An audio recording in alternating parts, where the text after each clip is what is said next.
All righty, guys. Hey, this is Matt and Scott with Stout Sportsmen, and we are just coming at you, giving you guys today just a glimpse into the elite anglers that we think are going to do well season long. We kind of got it broken down a little bit by bracket, and we're going to have it up on the screen, the ticker going across, and they're not completely in order, but the guys I picked, I just kind of went by bucket. And Scott added a few in as well. Yeah, and one thing with fantasy fishing is the buckets change from tournament to tournament. So if you have whoever wins at the St. John's River is going to be in bucket A. It actually will break down with how their standings are. So guys will move around, especially in the first few weeks or the first few tournaments. They'll move buckets a lot compared to near the end of the season. The buckets are more set. Right. Yep. Exactly. All right, let's kick it off. Well, it's scrolling kind of fast, so but Seth Fighter, yeah, the Fighter Man, the guy with the crazy long blonde flowing hair. Yeah, almost looks like Kid Rock a little bit. Yeah. I know the one thing with Fighter this year, I think there was an article on him that says he's going to swing for the fences more.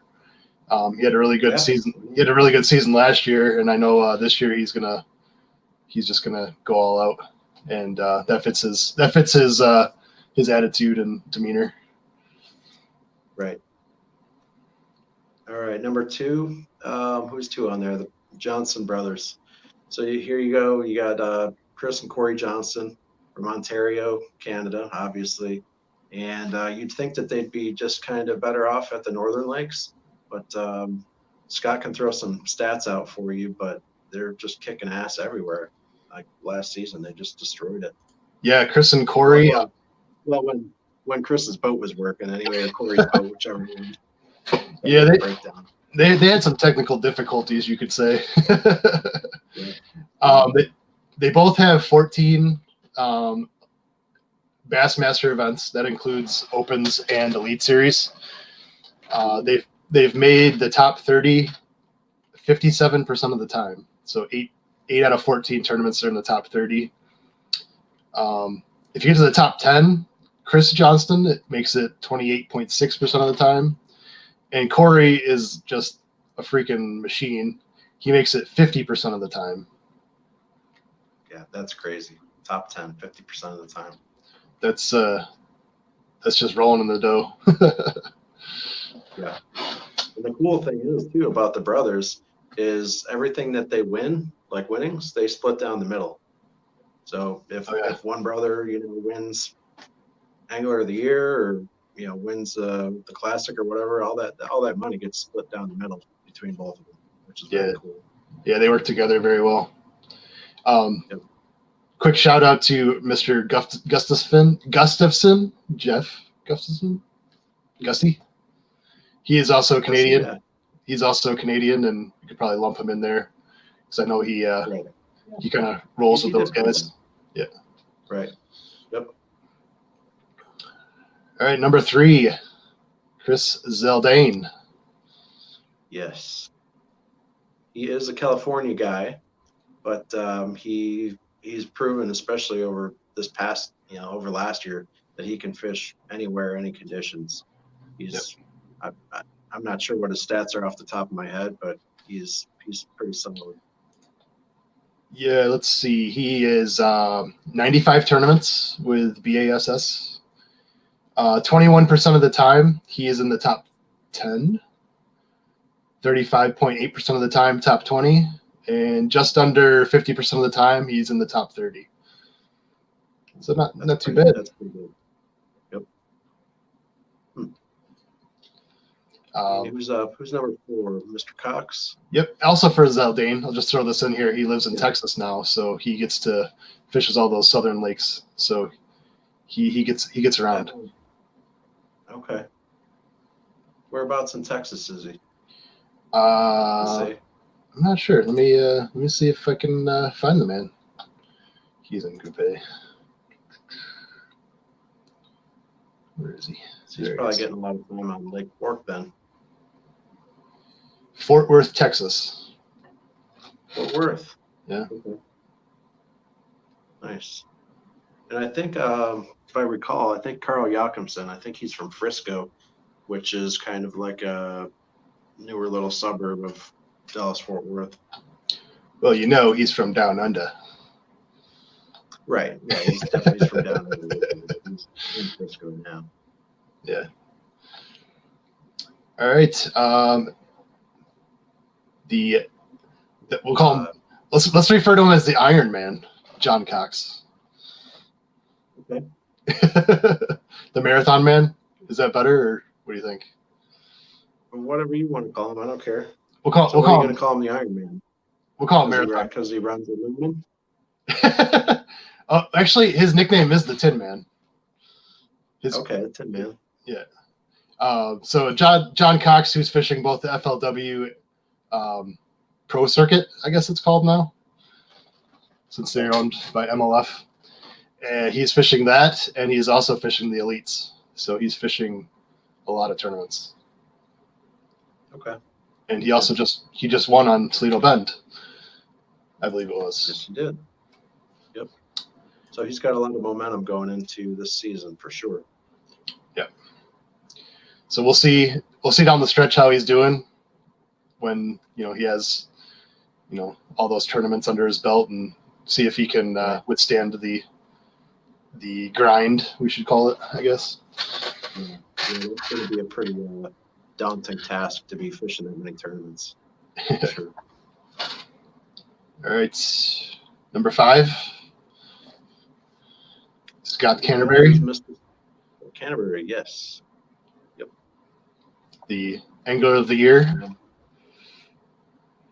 That is correct. Yep. Other than that, I really don't have a whole lot of background on him. I know he's fairly solid. He seems to be kind of up there, event to event, and he's just got a good solid name in the fishing world. He does have 27 tournaments fished with B.A.S.S. Top 30, 59% of the time. Top 20, 44% of the time. And top 10 is 22%. Not bad. Solid numbers.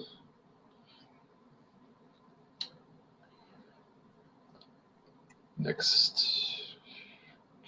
Well, just so you know, Scott, my computer is back up and running. Sweet. And I just pulled up the fantasy fishing website. So I have a little reference material. Nice. In my notes. All right, Mr. Keith Combs comes in at number 6. These are in no particular order, by the way. Yeah, Mr. Combs he's a Texas guy, correct? Yes, he is. Yes, yep. And to me, he was a little hit and miss last year, but he's usually pretty solid. And to me, when I think Keith Combs, I think one of the first things I think is he's a cranker. Likes deep cranking. I like cranking, so. This is a family show. Right. So numbers, he does have some spectacular numbers. 98 tournaments. Yeah.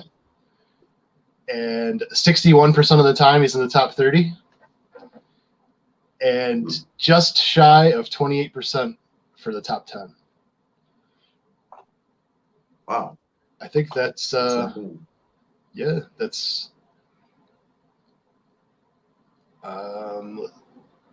for that amount of tournaments, he is like the man to beat as far as making the top 10. Yep. Absolutely.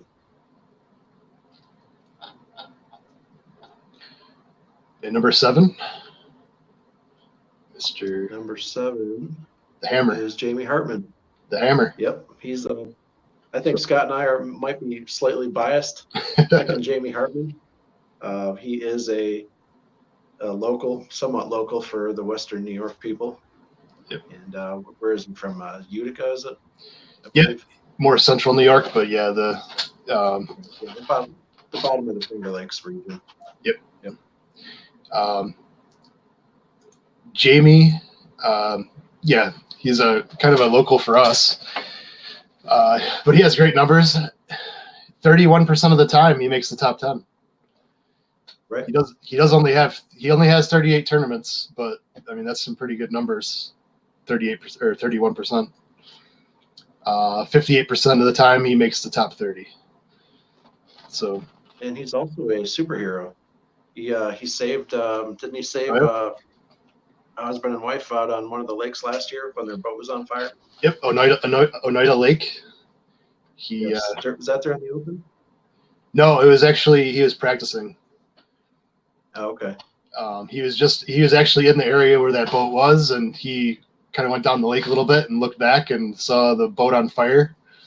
And as a good human, he took off and saved the people. Yeah, good man right there. All right, let's. Who do we got for number 8? Micah Frazier. Mr. Micah Frazier. Yeah. He is a Georgia guy. Trying to pull him up here.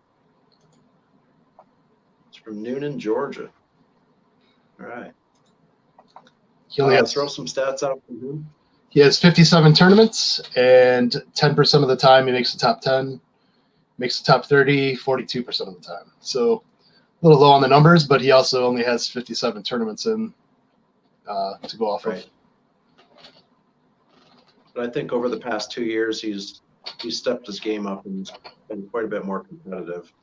So I think his numbers will increase as his tournaments build.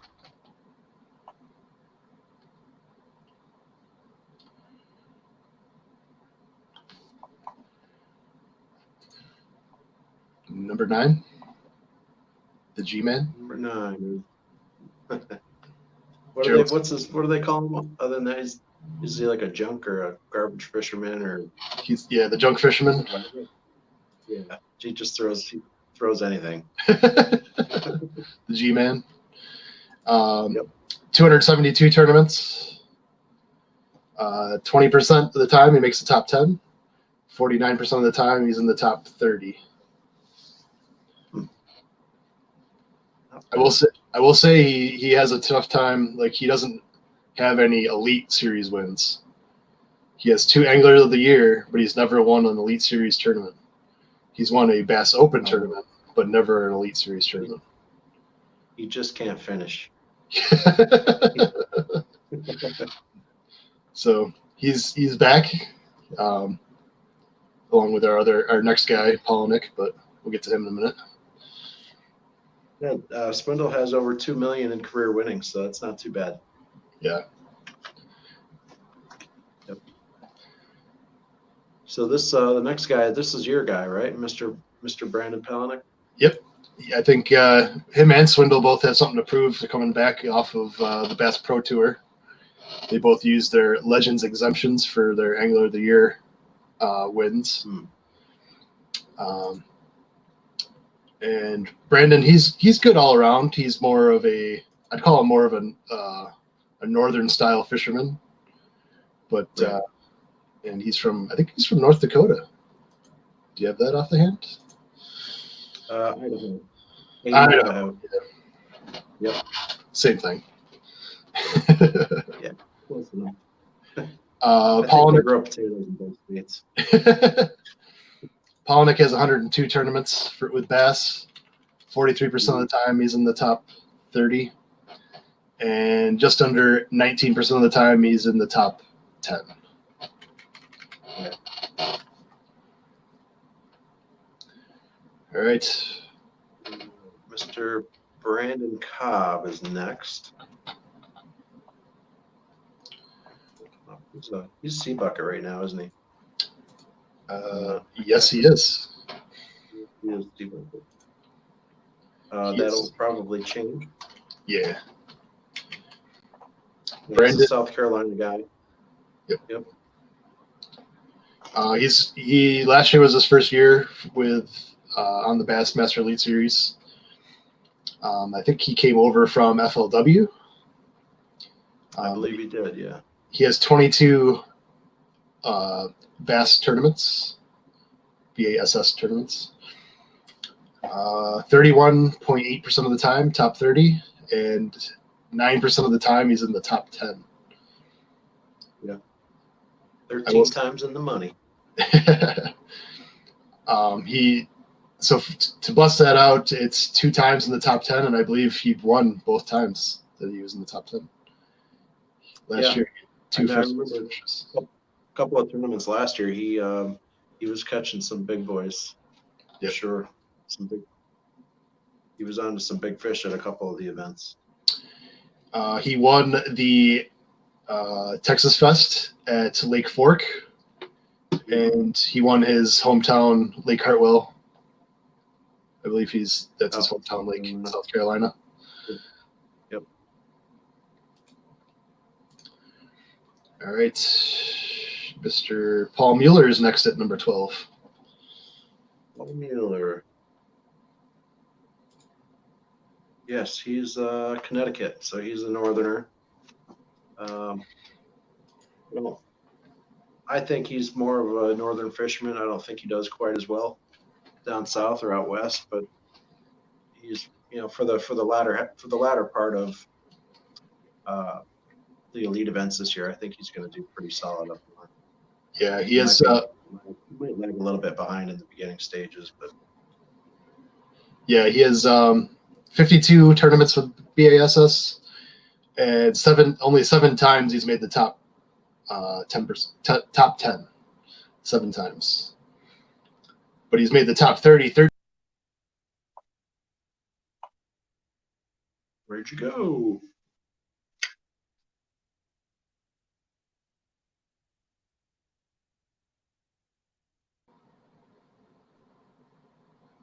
Where'd you go? I cut out. Okay. I think we're still going. Yes, we're good? Still live. Yep. All right. So Paul Mueller, he 13 out of 52 for top 30. That's not too good. No. It's but when he gets there, 7 times out of 13, he gets top 10. So usually, if he makes the cut, he does pretty well. And 9 top 20s. Yep. He's got 1 second and 1 first place. Yep. So not too bad. So if he's doing good, he's going to do good. But if he's not doing good, he's not going to make any money. But yeah, I definitely like him more on the northern lakes, and not as much in the southern. So later in the year. Yes. All right, Clarke Wendland comes in at 13. Yes. And to me, like Clarke is, he's almost like Old Faithful. He's been around a while. He's fished a few times. But he's a Texas guy. So he's seen his fair share. Yeah, he used to fish on FLW. And he has 104 tournaments with B.A.S.S. and 18% of the time he's in the top 10. Yeah, that's not bad. Yep. He's got 19 top 10 finishes, 37 in the top 20, and 44 top 30s. Now his career winnings aren't all that fantastic. It's only 388,000, which isn't a whole lot for 104 tournaments, but it is what it is. He does have 4 classic appearances. I was just going to pull up his FLW numbers if I could find it real quick.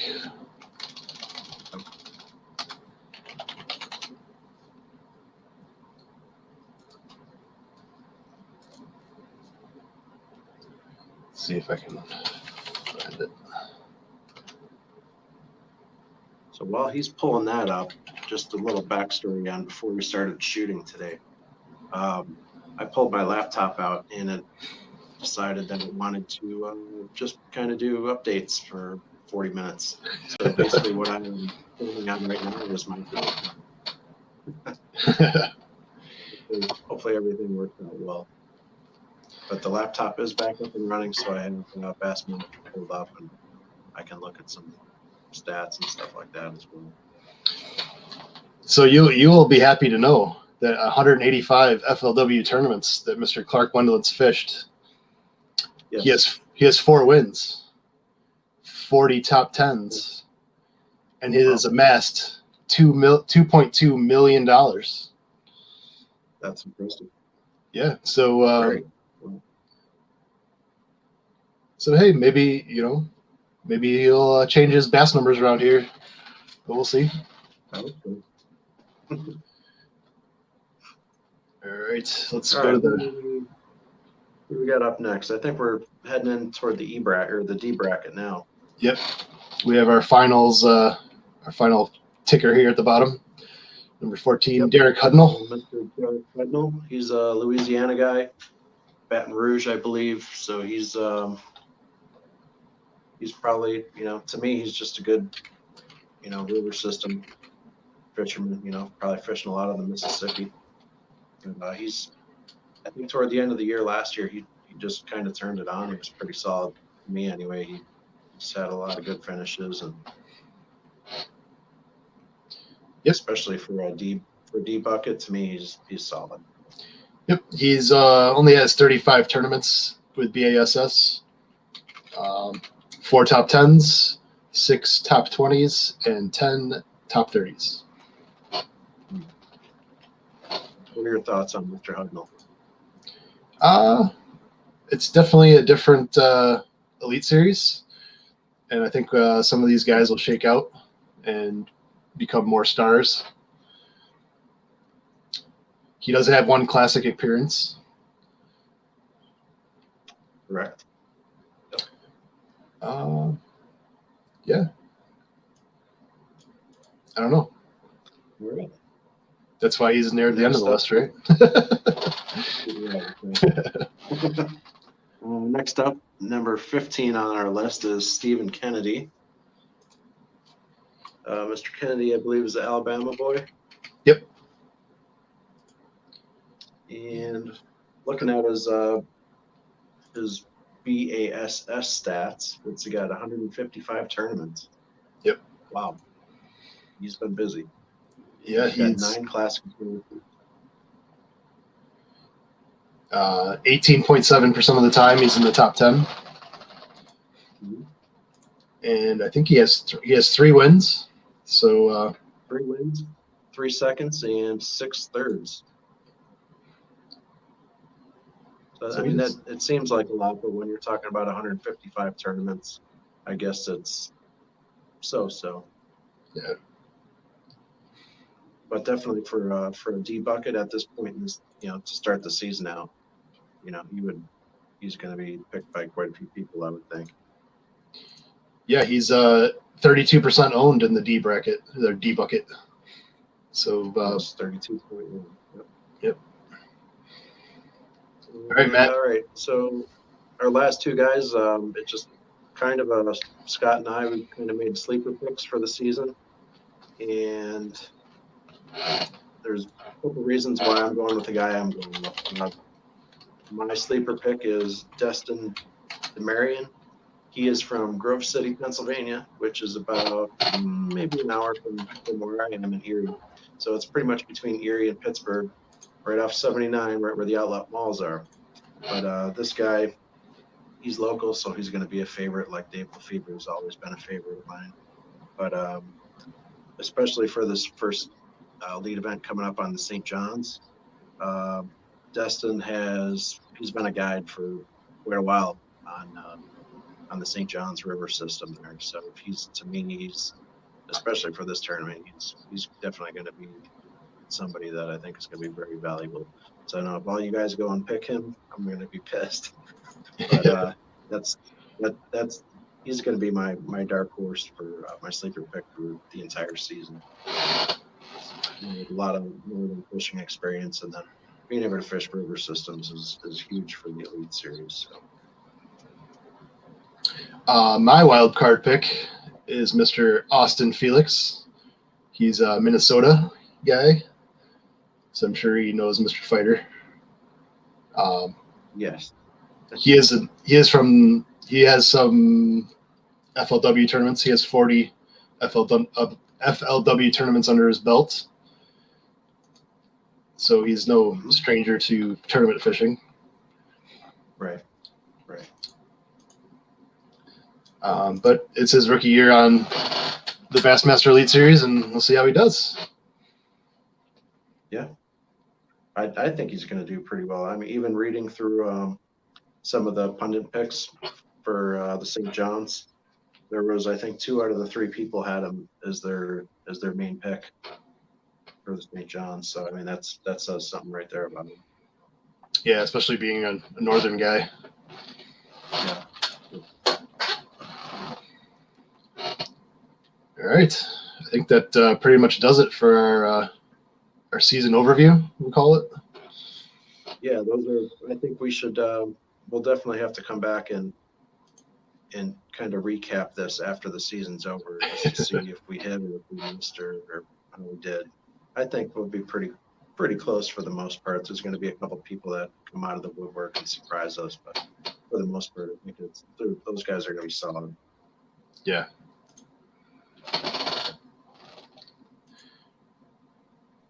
All right, I guess that'll wrap it up for us. I'm Scott, and that is Matt. We're Stout Sportsmen. Subscribe.